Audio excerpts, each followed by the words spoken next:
em João 4. Todos devem saber que é o texto central bíblico sobre adoração.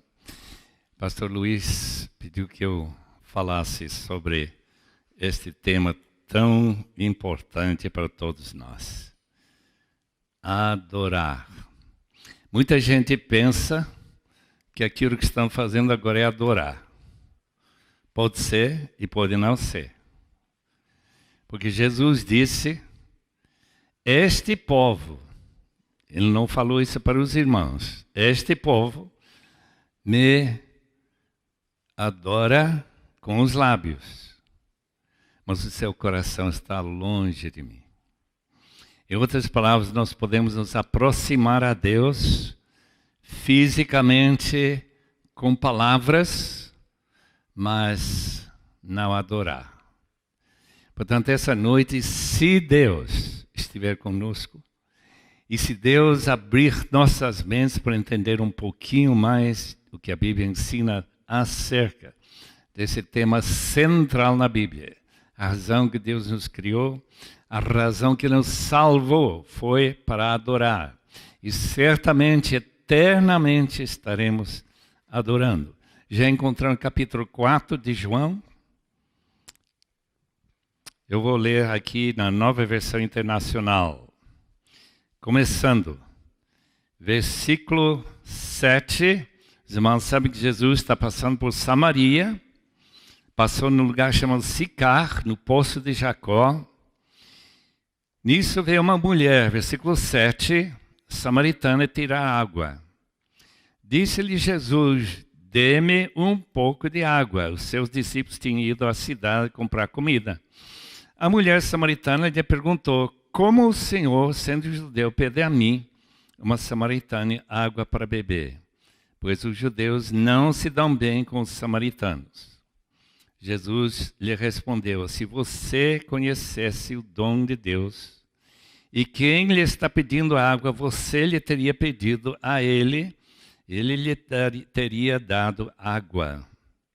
Disse a mulher, o Senhor não tem com que tirar água, e o poço é fundo.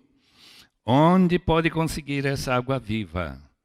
Acaso o Senhor é maior do que o nosso pai Jacó, que nos deu o poço, do qual ele mesmo bebeu, bem como seus filhos, seu gado?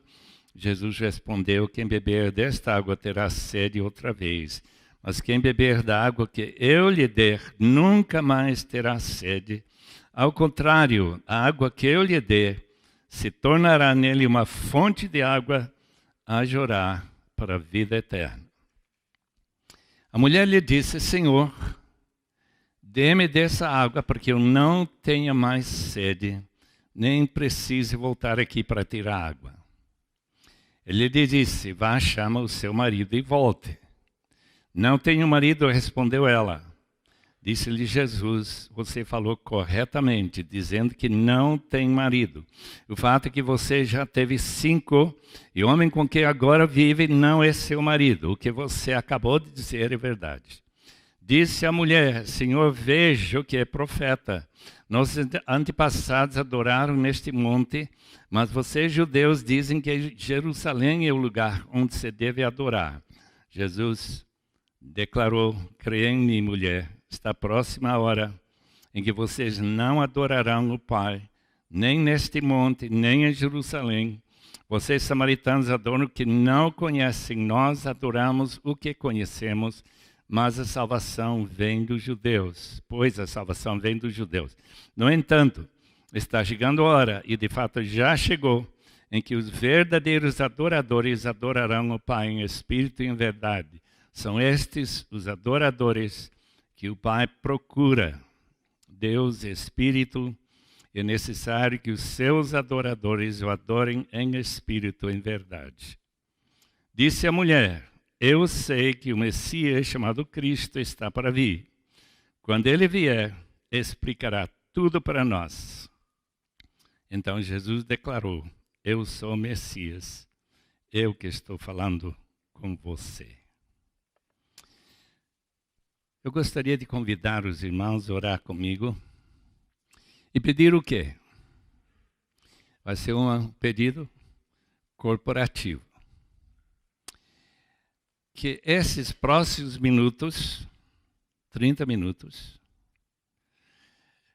os irmãos peguem uma ideia que mude sua vida.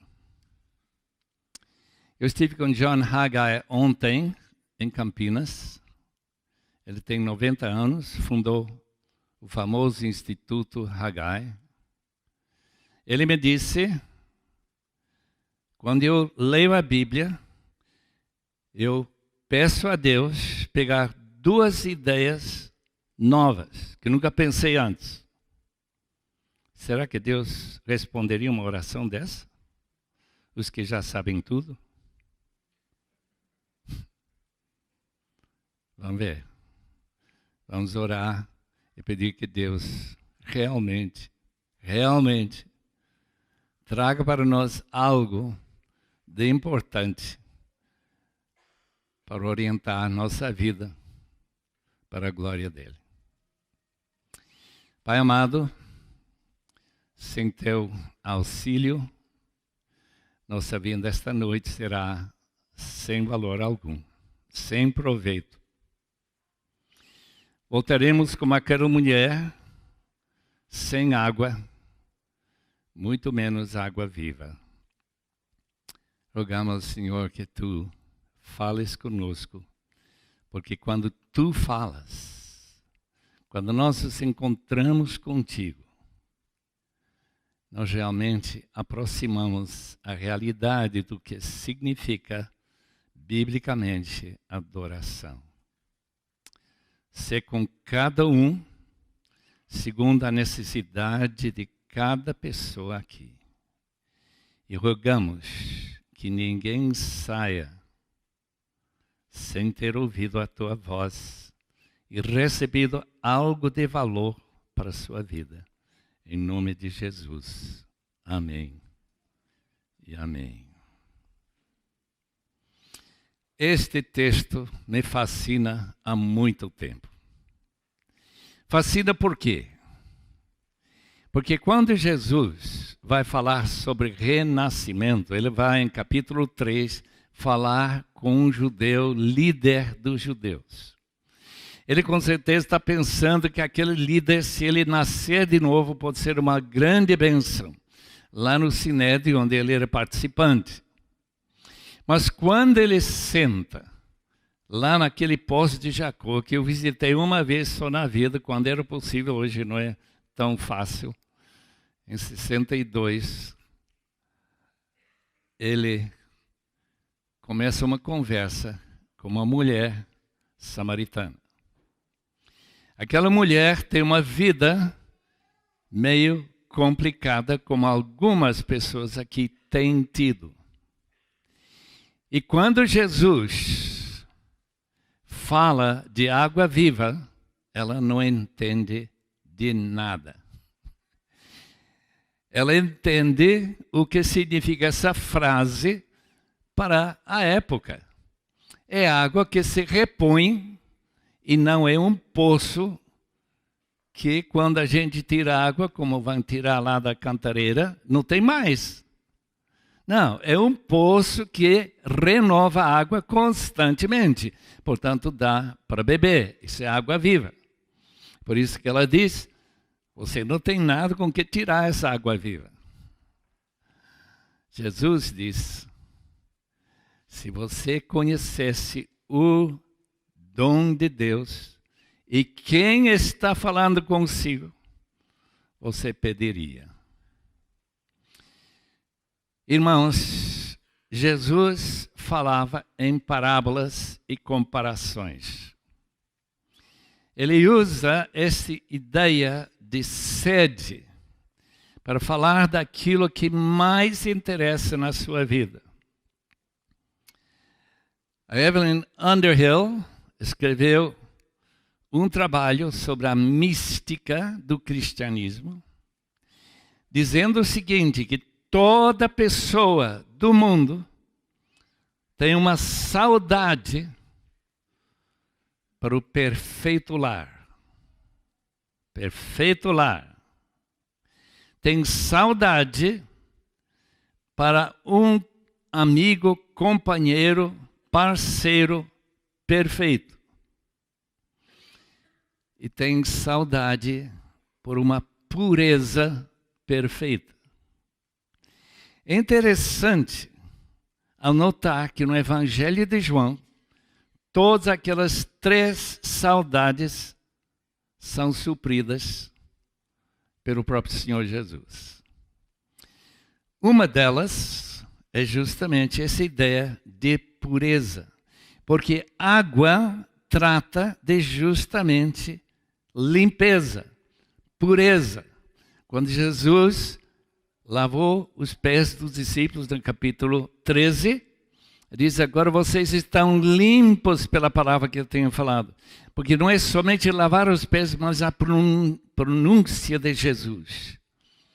E quando Pedro diz: mas se é necessário lavar os pés, por que não lavar o corpo todo? Diz: quem tomou banho e lava os pés é totalmente limpo, puro. Temos que decifrar estas palavras. A palavra que ele diz: se você conhecesse o dom de Deus. Essa palavra dom refere-se, em primeiro lugar, ao dom do Espírito. Se os irmãos lerem capítulo 2 de Atos, há uma referência ao dom prometido àqueles que se arrependem e que, pela fé, se purificam nas águas batismais. É só ler versículo 38, 30 e 39. Receberão o dom do Espírito Santo. Quando Nicodemos precisa nascer de novo, Jesus explica que sua pureza seria através da confissão dos pecados no batismo, porque na época de Jesus, hoje não é assim mais, antes que a última vez que estive aqui, os irmãos estavam também praticando esse tradicional e já antigo modo de purificação. E a Bíblia ensina que pela fé, se você declara, isso é o primeiro credo da igreja, Jesus é Senhor, e você simbolicamente se livra dos seus pecados nessa água, você receberá o Espírito Santo. E terá, através do Espírito, o perfeito companheiro. Perfeita pureza e perfeito companheiro. E logo em seguida, capítulo 14, vai dizer que você vai ter o perfeito lar. Isto é, que você, entrando na casa do Pai, e lembra que essa casa, não está falando de uma casa no céu, é uma casa aqui, na Ibeneu. Quando você se torna membro da família de Deus, em que há adoração, quando Cristo mesmo se encontra conosco, como ele encontrou com aquela mulher de Samaria. Se você conhecesse, e a mulher não conhece, não está nem entendendo, mas se você conhecesse, você pediria, ele lhe daria água viva. Pense um pouco comigo, como está o seu coração. Você tem esta saudade para purificação? Você tem uma mancha na sua alma, um passado, que vem assombrar sua vida e criar aquele sentimento que Deus não me permitirá entrar na sua presença lá no céu, porque eu sou tão ruim. Se você tem desejo de ter pureza perfeita e total, peça a Ele, e Ele fará essa limpeza, essa purificação que ele deu para os discípulos, e ele estava antecipando naturalmente a negação de Pedro no capítulo 13. Adoração, portanto, amados irmãos, significa animar a consciência pela santidade de Deus. Ninguém pede água viva que tenha uma consciência autopurificada. E o caso de tantas pessoas com quem eu tenho falado. Não, eu sou pessoa boa. Normalmente você pensa nos piores e mais hediondos crimes que eles não cometeram, graças a Deus. Mas não tem a mínima ideia de que tipo de exigência Deus tem para a santidade. Adoração, nada mais, nada menos do que falar para aquela mulher, traga seu marido. E com isso, ela diz, eu não estou casada. Ela imagina que Jesus vai ficar satisfeito com essa resposta, porque sua consciência ainda não foi animada pela santidade de Deus. Mas logo que Jesus disse, é verdade, aquele homem com quem você está amaziada não é seu marido. Você já casou 5 vezes e não deu certo. Divorciado, imagina, 5 vezes, parece Hollywood. Com isso, ela fica consciente que Jesus percebe a necessidade mais profunda de sua alma, de uma purificação que ela mesma não sente necessidade, até Jesus disse, eu conheço o seu coração. O que significa adoração? Significa aquelas palavras que são apenas palavras de boca para fora, se tornam palavras internas de um coração que se oferece para Deus. E como Pedro, que mudou de ideia quando Jesus disse, se eu não te lavar, você não tem parte comigo. Não tem parte comigo. Adoração é nada mais, nada menos do que avivar a consciência pela santidade de Deus. E uma vez avivada, levar a pessoa a reconhecer que há uma fonte, crer mesmo firmemente, que é uma fonte de purificação, para que você possa sentir, e com certeza isso que Jesus tinha em mente quando ele diz, que quando alguém adora, quando alguém recebe essa água pura, essa pessoa não terá sede mais, não vai procurar outra religião, outro meio, outro sacrifício a oferecer. Vai aceitar o sacrifício da cruz de Cristo em que você foi purificado. Eu penso 2 discípulos que tanto precisavam dessa purificação. Um era Judas Iscariotes e outro era Pedro, Simão Pedro. Ambos cometeram um crime, um ato de rebelião contra Cristo incrível. Um traiu a ele e outro negou a ele até 3 vezes, jurando que ele não o conhecia. Como é que um deles vai se suicidar, enquanto o outro vai ser restaurado e vai ser aquele discípulo apóstolo que vai pregar e ver 3.000 pessoas, nada mais, nada menos do que judeus, se entregando ao Senhor Jesus?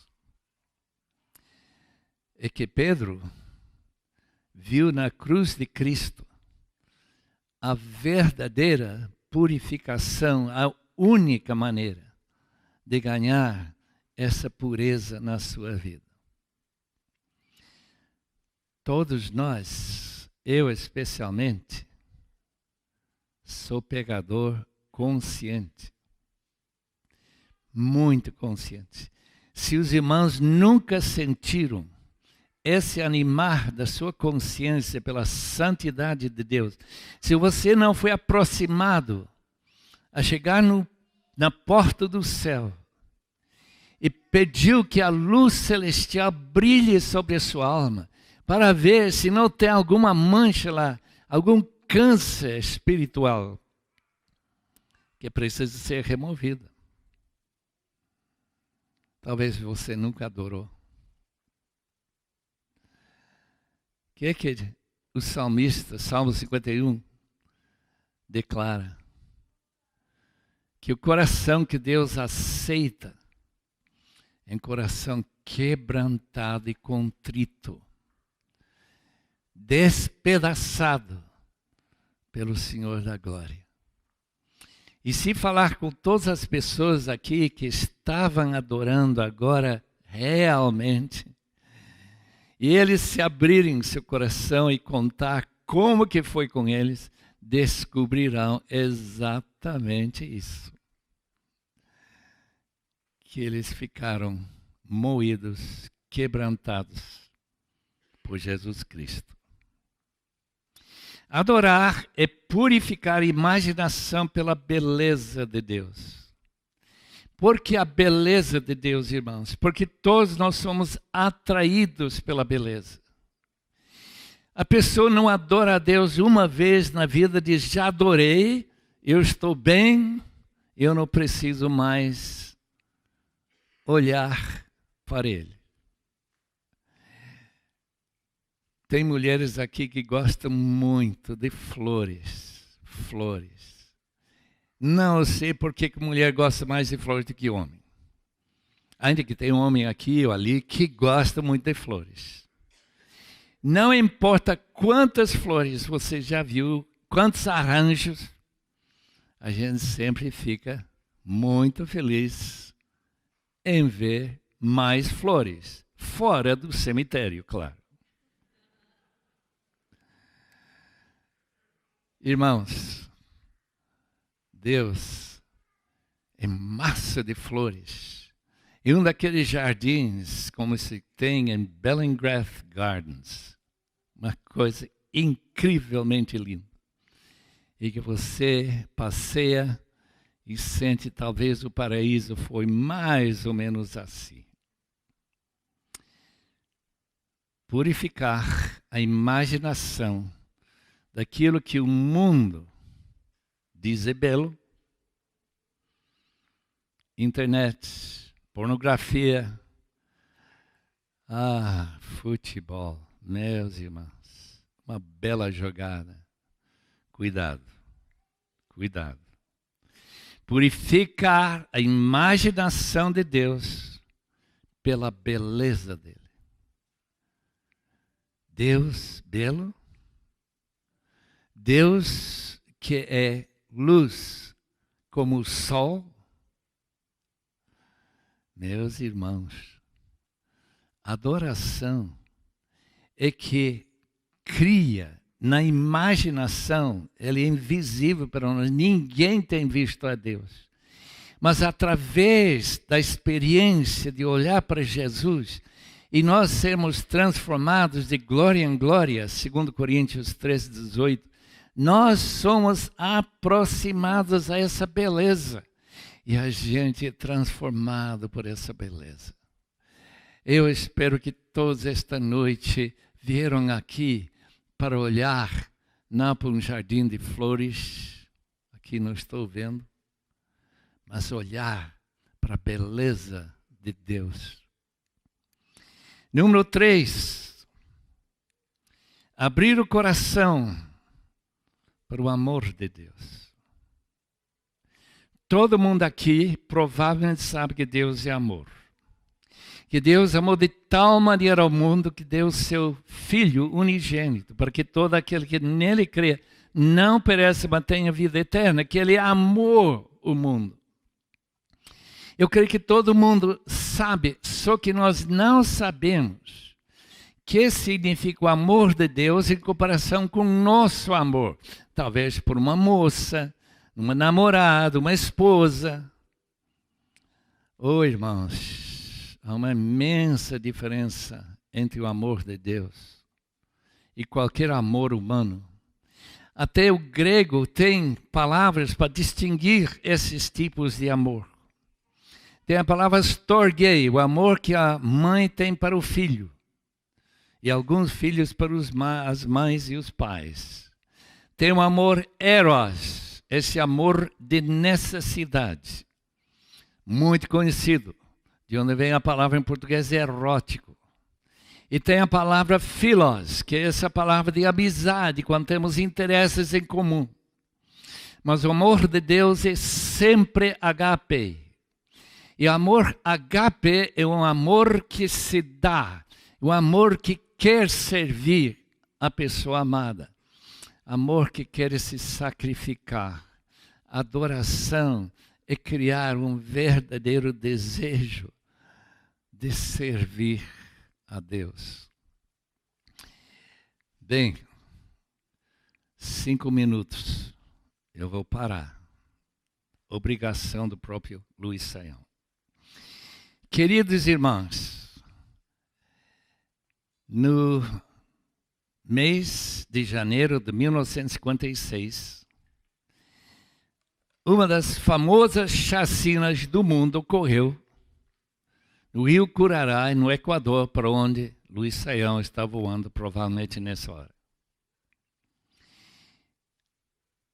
Um colega de escola, amigo, morreu nessa chacina, o Jim Elliot. O Ed McCulley, presidente de nossa classe, também morreu. Morreu Roger Youderian, morreu Peter Fleming e o piloto Nate Saint, que estudou também em Wheaton, mas não na minha época. Eu não conheci ele. Esses 5 irmãos decidiram, por amor de Deus no seu coração, eles não amavam aqueles índios aucas de jeito nenhum, não conheciam para poder amar. Mas o amor de Deus colocou no seu coração de se arriscar e descer lá naquela praia do Rio Curaray e começar esse contato que ele já tinha feito através de uma corda, voando num círculo bem grande em cima da aldeia deles. E a história já é tão conhecida que eu não repito. O que uma dessas viúvas escreveu no seu diário no dia seguinte, quando foi avistado um dos corpos, ela escreveu o seguinte no seu diário: hoje o capitão avistou um corpo flutuando no rio Curaray. Estava vestido de jeans e camiseta. E o único que se vestiu dessa maneira foi o Roger, que era o marido dela. Quando eu recebi essa notícia, que foi a confirmação de que o marido tinha morrido mesmo, ninguém escapou. Ela disse: meu coração transbordou de alegria. Será que ele não amava esse marido? Amava tremendamente esse marido. Porque ele foi digno de sua morte. Como que uma pessoa vai poder dizer isso?